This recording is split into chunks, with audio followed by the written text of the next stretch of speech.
Current electricity, ठीक है। और इसी करंट इलेक्ट्रिसिटी में अपन ने लास्ट टॉपिक जो पढ़ा था वो किसके बारे में पढ़ा था बच्चों? सेल।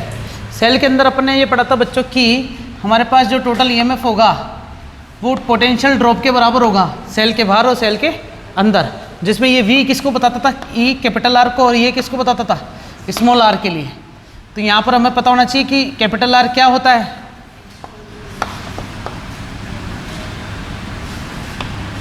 और स्मॉल r क्या होता है। सही बात है कि नहीं है? तो इसके करंट, इसके थ्रू जो करंट फ्लो होता था, जो पोटेंशियल ड्रॉप आता था और इसके थ्रू पोटेंशियल ड्रॉप आता था, वो इन दोनों को बता रहे क्या? ये r के लिए ये हो जाएगा, स्मॉल r के लिए ये हो जाएगा। ये बच्चों पता कब है? जब इसके अंदर करंट फ्लो हो रहा है तो क्या ये पोटेंशियल को यूज कर रहा है क्या? बोलो हाँ। लेकिन अगर ये तो कब है? जब सेल का यूज हो रहा है। सेल का क्या हो रहा है बच्चों? यूज हो रहा है। अपन ने सेल दो प्रकार के पढ़े थे, नहीं पढ़े थे? कौन कौन से? एक पढ़ा था प्राइमरी सेल और एक पढ़ा था सेकेंडरी सेल। तो अपने प्राइमरी और सेकेंडरी में एक चीज़ तो पढ़ ली कि सेल को यूज़ करना, लेकिन प्राइमरी को यूज़ के बाद थ्रू होता था, लेकिन सेकेंडरी यूज एंड थ्रू नहीं होता था। सेकेंडरी वाले में क्या होता था बच्चों? एक प्रोसेस चार्जिंग भी होता था क्या? तो जब भी सेल को चार्ज करेंगे अपन, सेल को क्या करेंगे बच्चों? जब चार्ज करेंगे तो सुनना, एक तो जब यूज़ करते हैं तो जो पोटेंशियल ड्रॉप होता है, तो पोटेंशियल ड्रॉप जो होता है, क्या ये होता है क्या? पोटेंशियल ड्रॉप है ना। तो ये जो V होगा वो किसके बराबर हो जाएगा? अरे हाँ कि ना।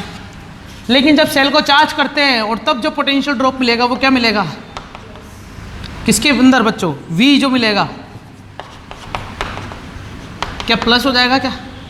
ये याद करने वाली बात है ना, न्यूमेरिकल पॉइंट ऑफ व्यू से हमें ये यूज़ करना है। तो ये नई चीज़ें, ये नोट डाल के उतारो बच्चों, 5-5, 10-10 रुपये वाला जो भी है। आओ बच्चों देखो, अपने एक टॉपिक पढ़ा था क्या? Combination of cells. कौन कौन से कॉम्बिनेशन पढ़े अपन ने? सीरीज वाले। सीरीज कॉम्बिनेशन क्या यही था क्या?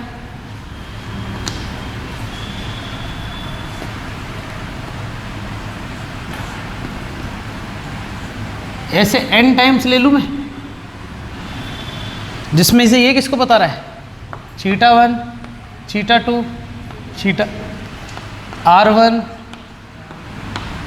और इसमें क्या आएगा? सही बात है कि नहीं?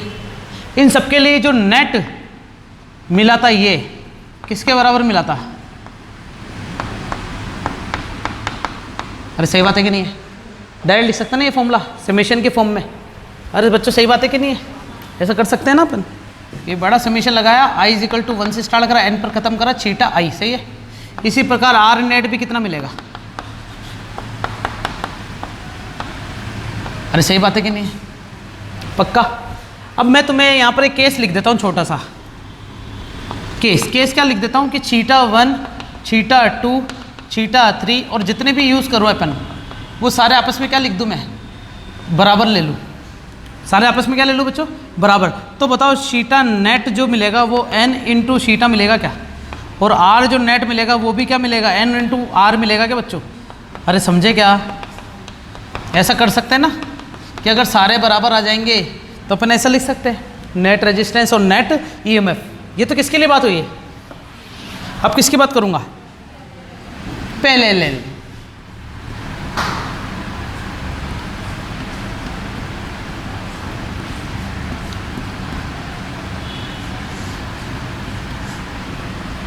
तो यहाँ पर ही क्या है? थीटा 1, थीटा 2, थीटा 3 और R1, R2 और R3, ऐसे 100 ऑन। अरे सही है क्या नहीं? तो तुम्हें याद है बच्चों, इसमें थीटा का फॉर्मूला नहीं मिला था डायरेक्ट, लेकिन ये जरूर मिला था कि थीटा नेट जो मिलेगा और R नेट का जो रेशियो मिलेगा। सही बात है कि? देख लो बच्चों, सही है क्या? एक बार देख लो, ऊपर नीचे तो नहीं है कहीं? देख लो, पक्का ना बच्चों? यही मिला था क्या? ठीक है। इसी प्रकार 1/R नेट मिला था ना अपने को पैरेलल कॉम्बिनेशन में। ये तो रेजिस्टेंस के लिए खास बात है ना? नहीं है? 1/R है। और इसमें भी केस लगा दूं मैं। क्या केस लगाऊं बताओ? सेम केस लगा देता हूँ ना, बार बार कौन लिखे। जब सेम केस लगा देता हूँ तो मुझे बताओ इसका आंसर जो होगा theta net upon R net का वो n into theta upon R हो जाएगा कि नहीं होगा, क्योंकि सारे सेम होंगे और सारे के सारे जुड़ जाएंगे तो n इंटू हो जाएगा। सही है ना, 1 2 3 4 कैसे n टाइम तक। और इसी प्रकार 1 अपॉन आर नेट कितना हो जाएगा बताओ, क्या ये हो जाएगा क्या? तो आर नेट कितना हो जाएगा? अरे समझे क्या, कोई परेशानी वाली बात 100% नहीं है। अब अपन करेंगे मिक्स्ड कॉम्बिनेशन वाले। किस वाले? मिक्स्ड। मिक्स्ड कॉम्बिनेशन क्या होता है जरा देखेंगे कि हमारे पास दिख रहा है कि ये कलर, मान लेते कि ये कितने टाइम से, n टाइम से, जिसमें सारे चीटा है और आर है। क्या लिखा है बच्चों मैंने? सारे n टाइम्स तक जो भी रेजिस्टेंस, जो भी अपने EMF सोर्स लगा रखे ना वो सारे क्या सेम है और इंटरनल रेजिस्टेंस भी क्या है सबका सेम है। ठीक है, इसी प्रकार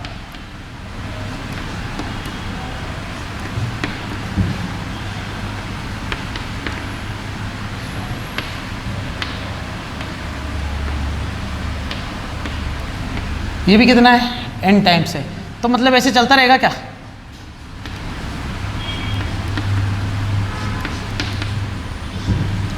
मैंने कितने ले ली बच्चों? ऐसी m रोज के साथ कॉम्बिनेशन रखा है ना, जिसमें सब शीटा है सब आर है, सब शीटा है सब आर है, सब शीटा है सब आर है। अरे समझे क्या बच्चों, कोई परेशानी वाली बात तो नहीं है ना? और ये n टाइम ही चलेगा। तो बताओ कितने EMF सोर्स लिए अपने टोटल, सोचो कितने लिए? मान लो कि ऐसे में 10 लेता और ऐसे 10 रोल ले लेता तो कितने EMF सोर्स होते हैं? m इंटू एन हो गए ना, सही है ना? तो टोटल सोर्स तो कितना आ गया हमारे पास? तो इसके लिए एक स्पेशल क्वेश्चन बनता है, हमें वो कंडीशन निकालती है कि मैक्सिमम करंट फ्लो होना चाहिए, है ना? Obtain the condition for maximum current flow, कि एक्सटर्नल रेजिस्टेंस कितना रखा जाए कि मैक्सिमम करंट फ्लो हो इसके बीच में। ये कंडीशन ऑब्टेन करनी है अपन को ना, बाद में पता चलेगा कि क्यों कर रहा है, लेकिन अभी अब करनी है अपन को पता है। लेकिन अपन एक कॉम्बिनेशन पढ़ा सीरीज, एक कॉम्बिनेशन पढ़ा अपने पैरेलल, दोनों का आप कंबाइन पढ़ेंगे ना। पहले उतार लो सारा ऐसा कैसा जो सामने लिखा है, ये केस समेत ये नोट डाल के उतार लेना बच्चों ना। चलो सामने देख लो, ये तो उतारनी है वैसे भी क्योंकि एक ही टॉपिक नया है। हेडिंग क्या लिखोगे इसमें? मिक्स्ड कॉम्बिनेशन ऑफ सेल लिखो बच्चों हेडिंग।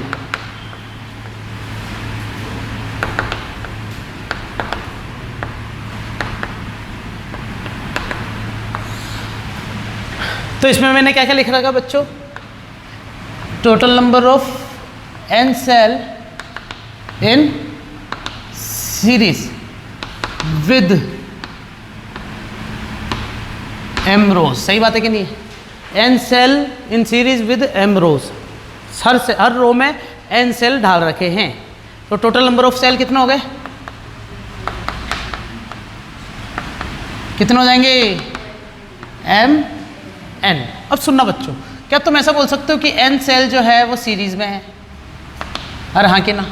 जब n सेल सीरीज में है तो इसमें दो केस निकलते हैं। सबसे पहले निकालूंगा मैं कि नेट ये कितना मिलेगा और दूसरा निकालूंगा आर नेट कितना मिलेगा। अरे सही है कि नहीं है? तो टोटल जो नेट मिल रहा है शीटा वो क्या n इंटू शीटा मिलेगा क्या? अरे बोलो हाँ, क्योंकि बच्चों मैंने बोल दिया पहले से कि सबका EMF जो है वो सेम है। अगर अलग अलग होता ना तो मेरे को सिग्मा लगाना पड़ता, समेशन वाला है ना। आओ वापस इधर, आर नेट कितना मिलेगा हमें? पक्का। फिर तुम ऐसा बोल सकते हो m, क्या रोज भी अवेलेबल है क्या?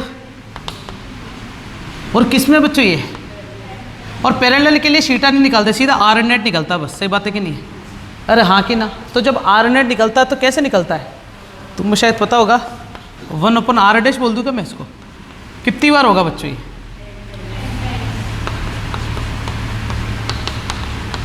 मेरे ख्याल से समझ में नहीं आया तुम्हें, है बच्चों? ये NR क्यों लिखा मैंने? क्योंकि बच्चों पहले सबका जुड़ेगा क्या? इसका कितना मिला मैं? इसका, अरे NR, मैं NR लिख रहा, अरे NR ऐसे। ये कितने हैं अब? m रोज हो गई क्या? तो क्या ये सब m टाइम तक चलेंगे क्या? तो बच्चा 1 अपॉन RN बराबर m इंटू NR हो गया क्या? तो इसका मतलब R डैश की वैल्यू NR अपॉन m हो गई। एक्चुअली में ये कॉम्बिनेशन पता कैसा था बच्चों? था तो ऐसा ही। अब इसके बाद अगर ऐसा कोई एक्सटर्नल रेजिस्टेंस आ जाए तो इसके लिए क्वेश्चन पूछ सकते हैं ना, अभी तक तो आंसर आ गया ही है क्या है, क्योंकि ये किसको बता रहा तुम्हें, नेट इंटरनल रेजिस्टेंस को बता रहा है। कितना आएगा, एक काम करो, चलो छोड़ो कोई बात नहीं, नेट इंटरनल रेजिस्टेंस यहीं पर आ गया, खत्म है ना। अब ये वाला डायग्राम में ये ऐड मत करना बच्चों, इसके लिए केस अलग है, ये केस अलग हो गया है ना। पहले ये उतारो सारा, क्या लिखा है हेडिंग मैंने,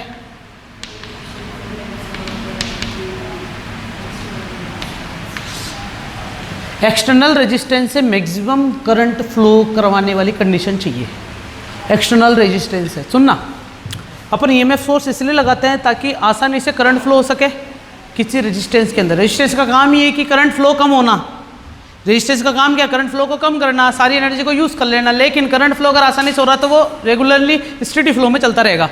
तो सबसे पहला मुझे यही है कि ईएमएफ सोर्स ऐसा लिया जाए जिससे करंट फ्लो कंटिन्यूसली होता रहे, करंट फ्लो स्टेडी होता रहे। जिसका मतलब करंट फ्लो स्टेडी कब होगा, जब रेजिस्टेंस उस करंट को नष्ट ना कर दे, डिस्ट्रॉय ना कर दे, एलिमिनेट करना कर दे। तब ऐसा कंडीशन में कब होगा, जब करंट अपन ज़्यादा ही सप्लाई कर दे में। वो करंट ज़्यादा सप्लाई कब होगा, वो ईएमएफ पे डिपेंड करता है। किस पे डिपेंड करता है बच्चों, ईएमएफ पे। सुनना, अब ईएमएफ के ऊपर भी डिपेंड नहीं करता, डिपेंड तो इंटरनल रेजिस्टेंस पे भी करता है, करता नहीं करता। तो इंटरनल रेजिस्टेंस की खास बात सुनना कि इंटरनल रेजिस्टेंस अगर एक्सटर्नल रेजिस्टेंस से ज़्यादा है तो क्या होगा, इंटरनल रेजिस्टेंस का सम एक्सटर्नल रेजिस्टेंस से कम है तो क्या होगा, और बराबर है तो क्या होगा। तीन केस बनते हैं, मैं जो बताने जा रहा हूँ मेरे सुनना। अभी तुम्हें सारी कहानी समझ में आएगी बच्चों ना।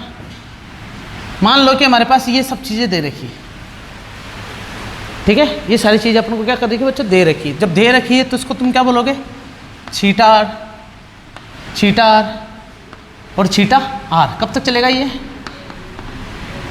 और मान लेते हैं कि n टाइम्स जो है ये किससे कनेक्टेड है, ये एक एक्सटर्नल रेजिस्टेंस R से कनेक्टेड है। किससे कनेक्टेड है बच्चों, क्या बैटरी लगी हुई है सर्किट में, लगी हुई है इतनी सारी, अरे यार समझ में आया क्या लगी हुई ना, ये बैटरी काम करेगी ना इसके अंदर। चलो ठीक है, मुझे मैक्सिमम करंट फ्लो करवाना है, तो मैक्सिमम करंट फ्लो कराने के लिए तुम्हें पता है I बराबर क्या होता है,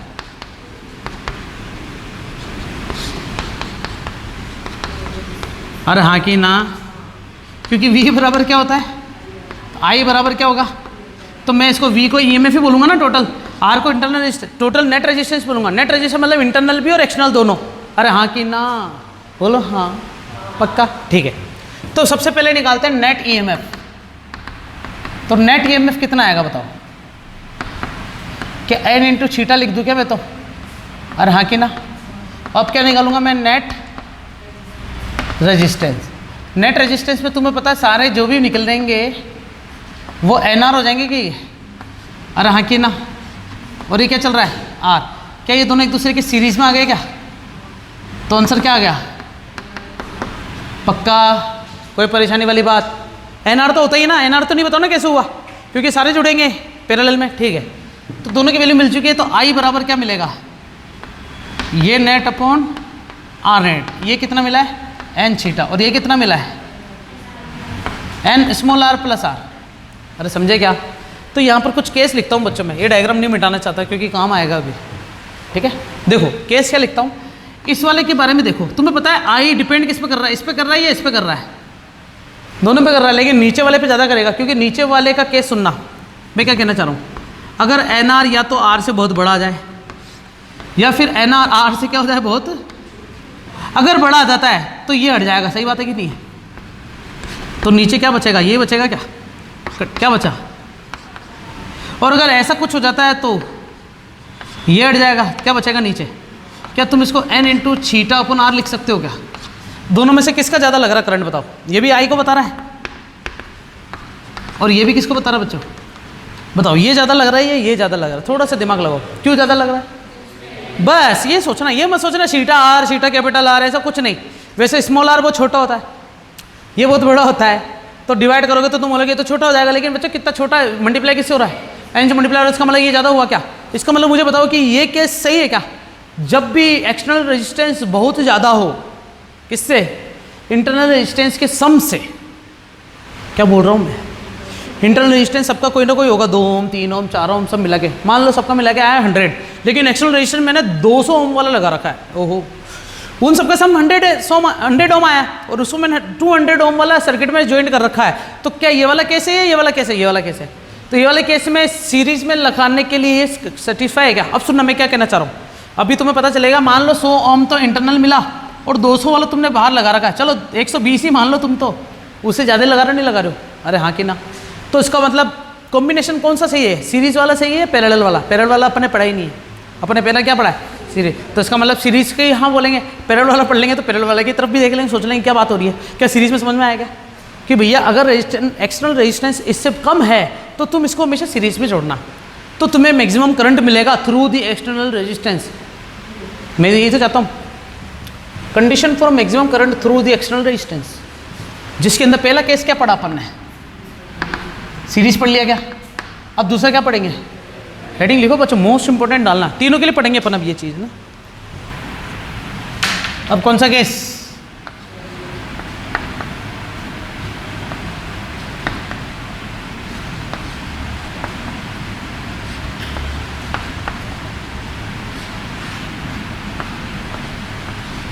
सही क्या? छीटा छीटा छीटा, कितने टाइम है बच्चों, कितने टाइम मान लिया अपन ने, एन टाइम। एक काम करो बच्चों, इसको हमेशा एम मानना ऐसे ही इच्छा हो रही बस, है ना? जब इसको एम मानोगे तो नेट ईएमएफ तो वही होगा एम छीटा। नेट ईएमएफ कितना हो जाएगा बच्चों? तुम यहाँ पे सीरीज पैरेलल सोच रहे होगे कि पैरेलल में तो छीटा नेट मिला ही नहीं था, लेकिन मैं बोल रहा हूँ टोटल ईएमएफ सोर्स कितने हैं, एम से मल्टीप्लाई कर देंगे। 10 बैटरी लगाई 2 वोल्ट की तो कितने, 20 वोल्ट है टोटल में अपने पास अवेलेबल, ठीक है ना? नेट ईएमएफ कितना अवेलेबल, 20 वोल्ट है। यहाँ वो सीरीज कॉम्बिनेशन पैरेलल कॉम्बिनेशन वाला नेट नहीं लगाया बच्चों, अपने याद रखना क्या बोला मैंने। यहाँ पर अपन क्या निकालने वाले हैं, maximum current through the external resistance, तो वहाँ शीटा नेट नहीं ले रहे। अब देखता हूँ आर नेट कितना मिला है ना, तो नेट रेजिस्टेंस तुम्हें पता है बच्चों ये कितना मिलेगा, ये तो आर है, क्या ये आर अपन एम होगा, ये निकाला था ना अपन ने। अरे हाँ कि ना, ये क्या लिखा हुआ है, हाँ अपन एम, जो भी ये पिछले वाले का लिखा हुआ है क्या,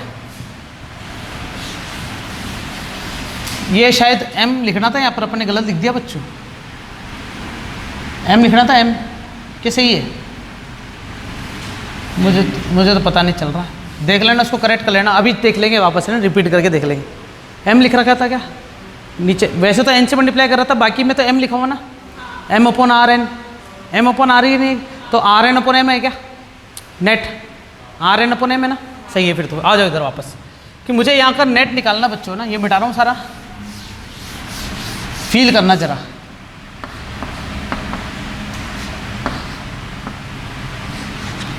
ये कितना मिल जाएगा, 1 अपॉन आर बराबर एम अपॉन आर मिलेगा ना, तो आर एन नेट कितना मिल गया अपन को, आर अपॉन एम, लेकिन ये कितना है, तो ये पूरा दोनों किस में हो जाएंगे अब, तो आर एन नेट कितना मिल जाएगा, R plus R upon M. अरे समझ में आ गया क्या, तो आई निकालूंगा तो क्या आएगा कि ईएमएफ नेट कितना है और रेजिस्टेंस भी कितना है बच्चों, नेट कितना है, तो ईएमएफ कितना आएगा, एम छीटा, और ये कितना आएगा, अरे समझे क्या। इसमें भी 2 केस लगाऊंगा बच्चों, कौन कौन से, जब आर बहुत बड़ा है किससे, इससे, और जब आर बहुत छोटा, बच्चों पूरा लूंगा फैक्टर तो मैं, जब ये बड़ा लेता हूँ ना तो आंसर क्या आता है, सही बात है कि नहीं है, क्योंकि ये बड़ा लेने का मतलब ये घट जाएगा, सिर्फ आर बचेगा, और इसमें ये बड़ा लेने से ये बच जाएगा, तो क्या हो जाएगा, सही बात है कि नहीं है।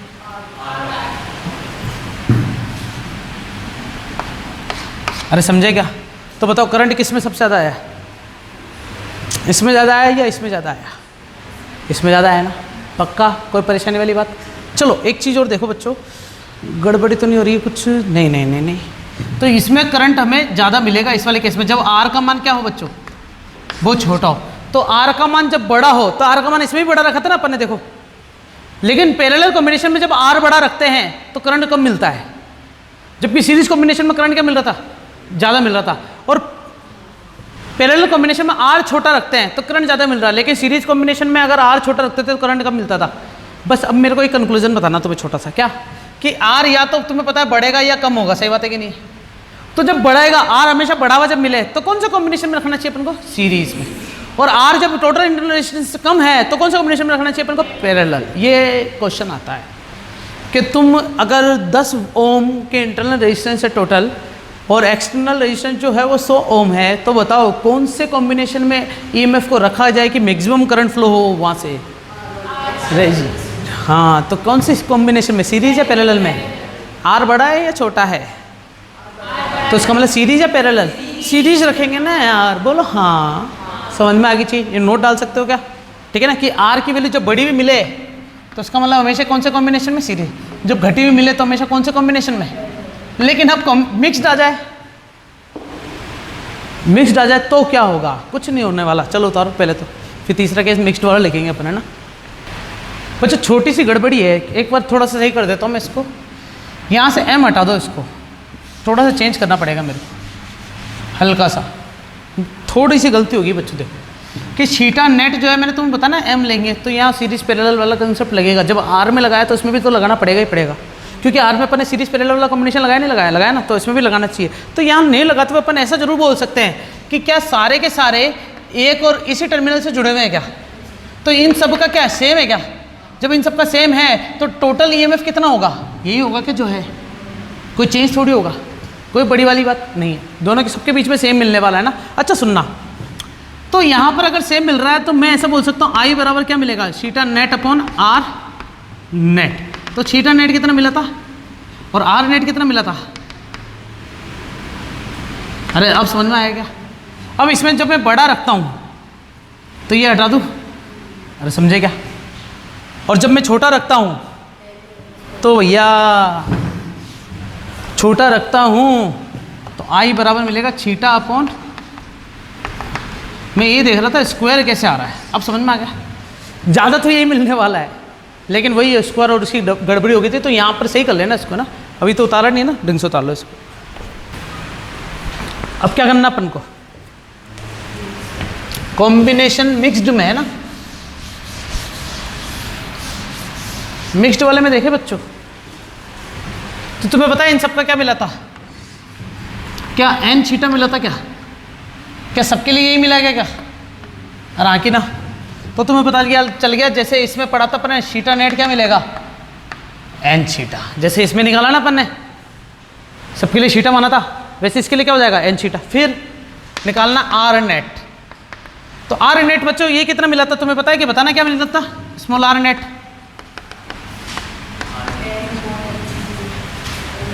यही था क्या?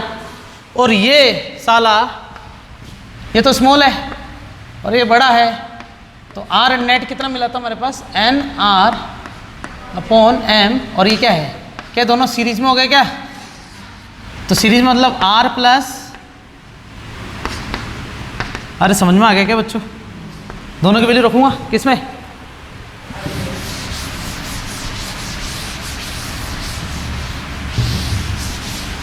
डायग्राम बना लेना ना, उसमें आर रहेगा नीचे ना।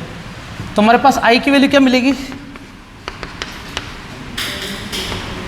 और अपॉन, तो थीटा नेट कितना मिला हमारे पास? तो ये जो आई बराबर theta net upon R net जो मिलेगा, सारी वैल्यू रखता हूँ बच्चों है ना। थीटा नेट कितना था? N theta. आर नेट कितना है बच्चों? निकाल लेता क्या अपन ने? ये R plus N R upon M. एल्सियम पेल्सियम कैल्शियम, ये नहीं बताऊंगा क्या करा मैंने। अरे सही बात है कि नहीं? तो बस मैं अगर इसको मिनिमम कर दूं तो क्या आई मैक्सिमम हो जाएगा क्या बच्चों? तो देखो बच्चों, इसको मिनिमम प्रूफ करने के लिए क्या करोगे तुम? एम आर, ये मैथमेटिक्स पॉइंट ऑफ व्यू से है बच्चों है ना पूरा। माइनस वाला आगे रखूंगा, तुम कंफ्यूज होना क्या, तुम्हें समझ में नहीं आ रहा होगा कि क्यों कर रहे हैं ऐसा, लेकिन फिर भी मैं तो बताते जा रहा हूँ। क्यों माइनस आगे रखेंगे, क्यों प्लस आगे रखेंगे? माइनस आगे रखेंगे तभी तो बीच वाला प्लस का बचेगा। मैं क्या कहना चाह रहा हूँ, मैंने इसको जोड़ा और इसको घटाया, घर की खेती है ना, ये दोनों मिलके क्या हो जाएंगे? ये और ये माइनस आ जाएगा क्या का होल उसको, और इधर क्या बचा? अब तुम खुद देखो, स्क्वायर हमेशा इसको क्या बनाएगा? और ये भी इसको हमेशा क्या बना के रखेगा, ये तो पॉजिटिव है ही। अब तुमको देखो अगर यहाँ माइनस रखते आगे तो बीच में प्लस रहता, वो तो वैसे ही पॉजिटिव है, पॉजिटिव बनाने की जरूरत ही नहीं होती। फिर स्क्वायर का क्या मतलब, यहाँ पर ये पॉजिटिव माइनस से नहीं बना, पॉजिटिव किससे बना चाहिए, स्क्वायर से। तो ये पॉजिटिव है, ये पॉजिटिव है। अब सुनना, इन दोनों में से ये जीरो तो हो नहीं सकता, जीरो होगा तो केवल ये होगा, क्योंकि इसमें डिपेंडेंसी क्या क्या आ रही देखो बच्चों। इस पूरे को क्या रख दूं मैं, पूरे को क्या रख दूं, जीरो। जब पूरे को जीरो रखता हूं, सही है क्या, सही है क्या, सही है क्या। ये देखो, ये मिला था नहीं मिला था पहले, ये कौन सा आर नेट था, इंटरनल रेजिस्टेंस का नेट रिजल्टेंट था ये। लेकिन ये कैपिटल आर क्या है, एक्सटर्नल रेजिस्टेंस। मतलब क्या बोला, इसका निष्कर्ष क्या निकला बताओ। मतलब external resistance net internal resistance के अगर बराबर हो तो ही मैक्सिमम करंट फ्लो होगा, नहीं तो मैक्सिमम करंट फ्लो।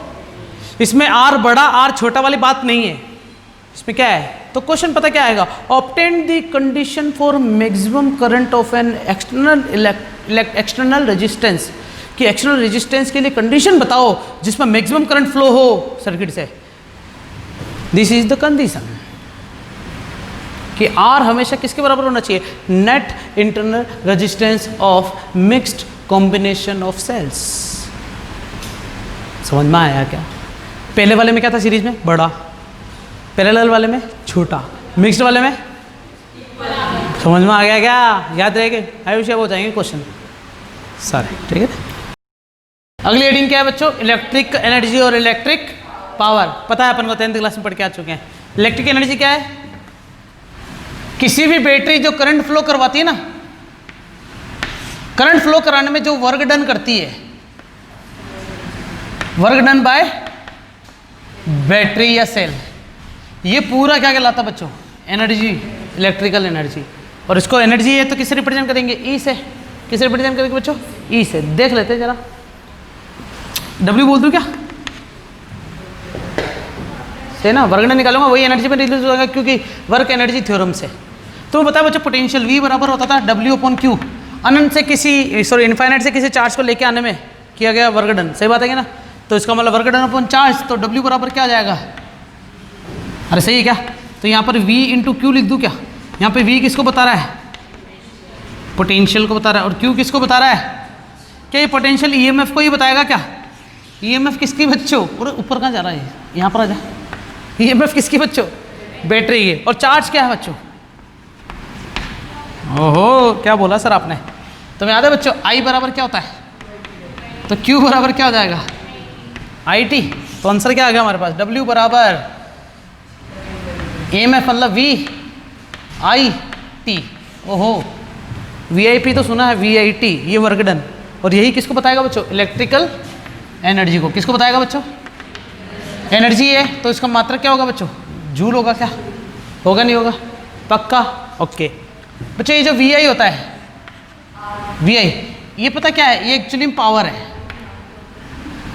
अरे V बराबर IR होता है, ये पावर बताता है किसको, इलेक्ट्रिक पावर को। याद आ रहा, P बराबर VI 10th क्लास, अरे याद आ रहा क्या, नहीं आ रहा। तो इसका मतलब ये जो इसकी यूनिट होगी वो क्या होगी बच्चों, इनटू सेकंड बराबर क्या होगा, जूल। और इसकी यूनिट जो होगी वो वाट होगी, मतलब जूल पर सेकंड। इसमें 1 किलोवाट हावर किसके बराबर होती है, 1 यूनिट। घरों में जो यूज़ हो रही है ना बिजली, 1 किलोवाट हावर एनर्जी कितनी यूज़ कर रहे हो घर पे तुम, वो किसके अंदर होती है, 1 यूनिट किसके बराबर होती है, 1 किलोवाट हावर। अगर तुम्हें एनर्जी निकालनी है तो क्या करोगे तुम, पावर इनटू टाइम। टाइम किस में बच्चों, आवर्स में लोगे, नीचे डिवाइड कर देना 1000 का, क्योंकि किलो है ना आगे, इसलिए 1000 का डिवाइड करना। ये पूरा किसको बताएगा बच्चों, ऐसे यूनिट निकाल सकते हो तुम, न्यूमेरिकल कर सकते हो। मान लो कि पावर दे रखी होगी हमेशा, 10 वाट का बल्ब है, 40 वाट का बल्ब है, 100 वाट का पंखा है, जो वो कितना टाइम यूज़ कर रहे हो पूरे दिन, 12 घंटे रोज चल रहा है AC, सही है। 1000 का भाग दिया, कितनी यूनिट मिल गई, इतनी यूनिट मिल गई। मान लो रोज की 13 यूनिट खर्च हो रही है। एक एग्जांपल है बच्चे, छोटा सा घर में है ना, बिजली यूज़ कर रहे हैं मान लो अपन, जिसमें से रोज 3 तो बल्ब जल रहे हैं। कितने चल रहे हैं, कितने, 100 वाट के, ठीक है, एक एसी चल रहा है, ये बल्ब मान लो या फिर क्या मान लो, लाइट मान लो, जो 3 चल रही 100 वाट के ना, एक एसी चल रहा है, कितने वाट का एसी, कितने वाट का हो सकता है? हाँ ये एसी वालों, कोई अमीर इंसान नहीं एसी वाला, पंखे पे आ जाओ बच्चों ना, आ जाओ पंखे पे चल। कूलर ले लें, है ना, कूलर मान लेते हैं कि हमारे पास जो कूलर यूज़ हो रहा है वो हो रहा है 150 वाट का। कूलर कितने यूज़ करते हो घर पे तुम? एक ही तो लगा था, ऐसा थोड़ी 2 खिड़कियाँ 2 कूलर ले लो, ऐसा तो नहीं है ना, ठीक है। तो इसके लिए एनर्जी निकालो, कोई बात नहीं, एनर्जी निकालो जल्दी से। और घर में रोज़ 12-12 घंटे चल रहा तुम्हारे ये। यूनिट बताओ, यूनिट पहले ही सारा उतार लेना बच्चों। क्या निकला बच्चों? 5.4 यूनिट। और कितने यूनिट पैसे लग रहे हैं? गहलोत सरकार है ना, 27 रुपये यूनिट ले रही, मान लो 5 को मल्टीप्लाई कर दो 25 से, रोज़ के कितने रुपए जा रहे हैं? ओहो 625 रुपये, नहीं 125 रुपये, सॉरी, अरे 25 मान लेता हूँ मैं इसको, और इसको 5 मान लेता हूँ, तो आंसर कितना आ रहा है? रोज़ के कितने रुपये खर्च हो रहे हैं? 125 पे, 125 पे। अच्छा तुम क्या कर सकते हो, मान लो तुमने एसी खरीदी या कूलर खरीदा, कुछ भी खरीदा, सबका देख लो कितनी देर तक यूज़ कर रहे हो, कितनी पावर है, यूनिट निकाल ली। जो यूनिट अभी सप्लाई हो रही है तुम्हारे बिलों में लिखे रखी होगी है ना, इतने यूनिट पर यूनिट लगता है ना, 4 रुपये यूनिट है, 10 रुपये यूनिट है, 12 रुपये यूनिट है, उसको मल्टीप्लाई कर देना, तो तुम्हें रोज़ का खर्चा पता चल जाएगा। फिर तुम एसी या कोई भी चीज़ उतने समय तक ही चला पाओगे। ये तो तुम बाद में करोगे ना, जब तुम खुद बिल भरने जाओगे, जैसे मैं कर रहा हूँ आज के टाइम पे, है ना, कि मुझे पता है कि ये चीज़ इतने समय तक ही चलानी चाहिए, नहीं तो इससे ज़्यादा चलाएंगे तो बिल ज़्यादा बढ़ेगा। तो ये खत्म हुआ। एक और होता है बच्चों, 2-3 चीज़ें जो बचेगी, न्यूमेरिकल अगले सेशन में देखेंगे। किरचॉफ लॉ स्टार्ट होगा अगली क्लास में, बोलो हाँ, मज़ा आया? ठीक है।